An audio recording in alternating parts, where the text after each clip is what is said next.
we've dealt with weak acids, so let's try an example with a weak base. So let's say we had ammonia. Ammonia, that's nitrogen with 3 hydrogens. And it's a weak base because it likes to accept hydrogens. And from water, leaving the water with just a hydroxide, so it increases the hydroxide concentration. So if you have some ammonia in an aqueous solution plus water, I mean, you can kind of, well, I'll throw the water in there, plus water in an aqueous solution. It's a weak base, so it doesn't, this reaction, it doesn't go in just one direction. It's an equilibrium reaction.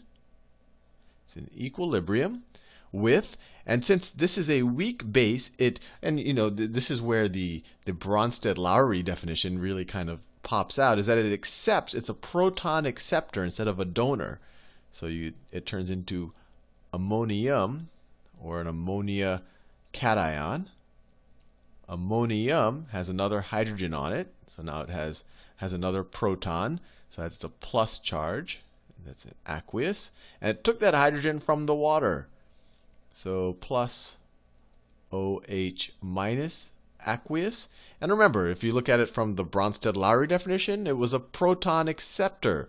So that made it a base. Or if you look at it, the Arrhenius definition, it increased the concentration of OH in the solution, so that makes it an Arrhenius base. But anyway, given that we have, I don't know, let me pick a random number. Let's say we have 0.2 molar of NH3.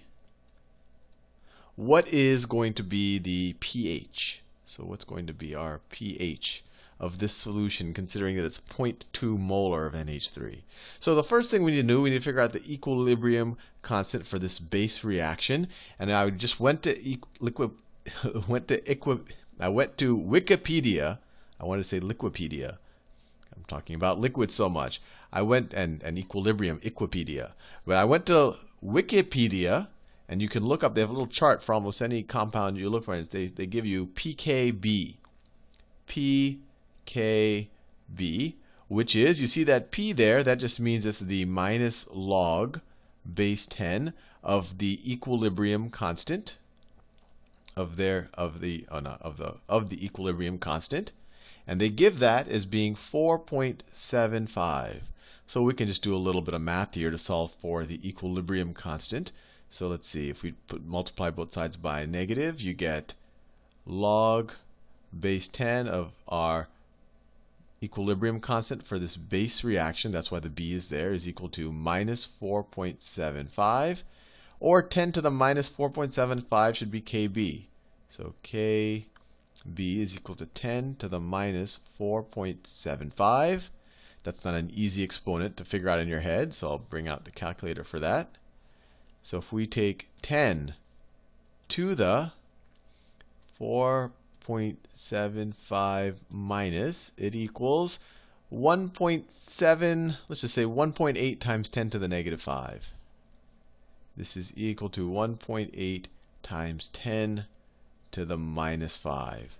So now we can use this information, and we can do a mathematical thing very similar to what we did in the last video to figure out, well, it's going to be hard to figure out the hydrogen concentration directly, right? Because our equilibrium reaction only has hydroxide. But if we know the hydroxide concentration, then we can back into the hydrogen concentration, knowing that this plus the hydrogen concentration has to equal, or at least has to equal 10 to the minus 14th, or if you figure out the POH, that plus the pH has to be 14. So, and we did that a couple of videos ago. So this equilibrium constant, or this formula, it would look like this: 1.8 times 10 to the minus 5 will be equal to, in the denominator we have our concentration of reactants. Remember, you don't include the solvent, so you only include the NH3. We have 0.2 molar is what we put in, but some of it, let's say X of it, is going to be converted into this stuff on the right hand side. So in the denominator we're going to have 0.2 minus whatever gets converted into the right hand side. And so in the right hand side we're going to have X of NH4 and X of OH. So this is the concentration of ammonia. and then we have x times x. This is the concentration of NH4 plus, that's a 4. And then this is the concentration right here of OH minus, right? And we just solve for x. So let's do that. Solve for x. And once we have x, we know the concentration of OH. We'll be able to figure out the POH, and then we'll be able to figure out the pH. Okay, multiply this times both sides of this equation. And just so you know, that same simplification step that we did in the previous thing, when this is several orders of magnitude smaller than this right here, then this number right here, I don't want to give you heuristics. Heuristics are just kind of rules of thumb that sometimes work. Let's just do the quadratic equation. But you can kind of think about sometimes when you can get rid of that middle term, but let's just multiply it. 0.2 times 1.8 is 0.36. 0.36 times 10 to the minus 5, right? 2 times 1.8 would be 3.6. This is 0.36 minus 1.8 times 10 to the minus 5 x, right, is equal to that, x squared. Let's put everything on the same side of the equation. So you get, I'm going to move all of these to the right-hand side. So you get 0 is equal to x squared. Add this to both sides of the equation, plus 1.8 times 10 to the minus 5x.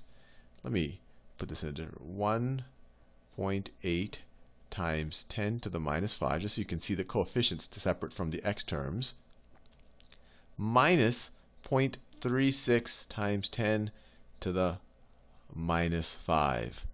So let's solve this. And once again, if you wanted to kind of do it, you could eliminate this term and then just figure out the straight up square root. But we won't do that. We'll actually use a quadratic equation. So this is a is 1, b is this, that's b, and this is c, and you just apply that in the quadratic equation.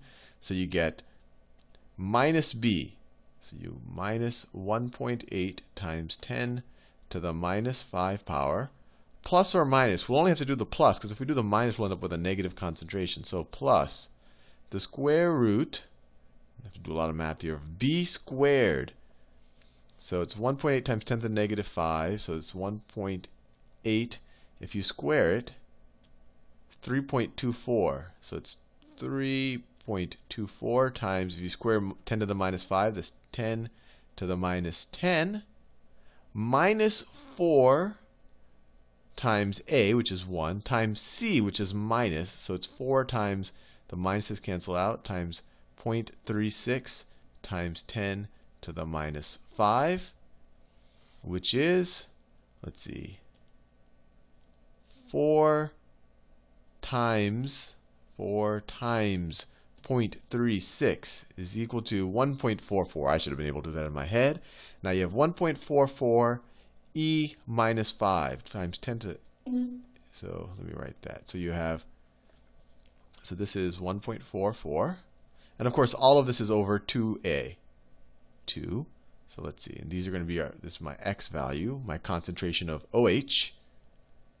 So let's see, I have 3.24 times 10 to the minus 10. That's that. Plus 1.44 times 10 to the minus 5 is equal to that. So that's this whole thing under the radical, and I want to take the square root of that. And so that is to the 0.5 power. So I get 0.00379. So I'll switch colors. So I get x is equal to minus 1.8 times 10 to the minus 5 plus 0.00379, all of that over 2. Let's do the math. So this is, so to that I'm going to subtract minus this point right here. I have this value, I'm just subtracting this.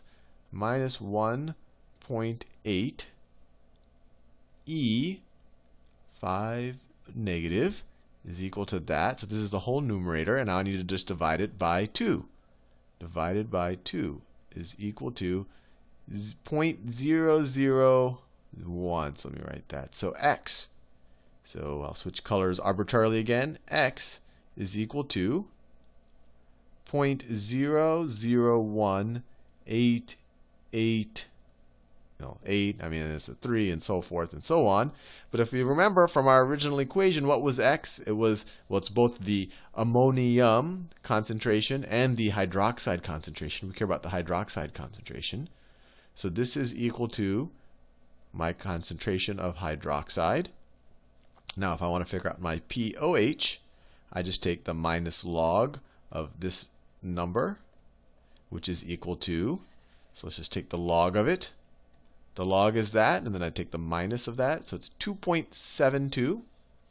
So it's 2.72. And now, if we want to figure out the pH, so how much my concentration of hydrogen ions, just remember when you're in an aqueous solution at 25 degrees Celsius, your pK of water is equal to your pOH plus your pH.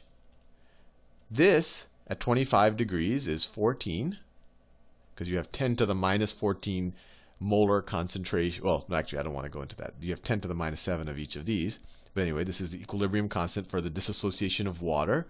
This, it's when water is neutral, is 7, or a concentration of OH of 10 to the minus 7. But we take the minus log, this becomes 7. But now we know we have a much higher concentration of OH, 2.72. Remember that minus log kind of flips it.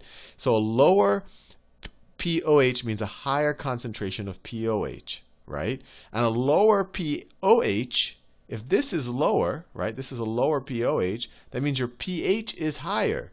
Which, and well, I don't want to confuse you too much. So what is your pH going to be? So your pH is going to be equal to 14 minus 2.72. So let me do the minus plus 14 is equal to 11 point, let's just say 11.3. So your pH is equal to 11.3, which makes sense because we said this was a weak base. Ammonia is a weak base. So it's basic, so it should increase your pH above the neutral 7. So the pH should be greater than 7. But as you compare it to some of the strong bases before that took our pH when you added a molar to 14, this took our pH, although we only did add 0.2 molar of it, to 11.3. Anyway, this is more of a math problem than chemistry, but hopefully it clarified a few things as well.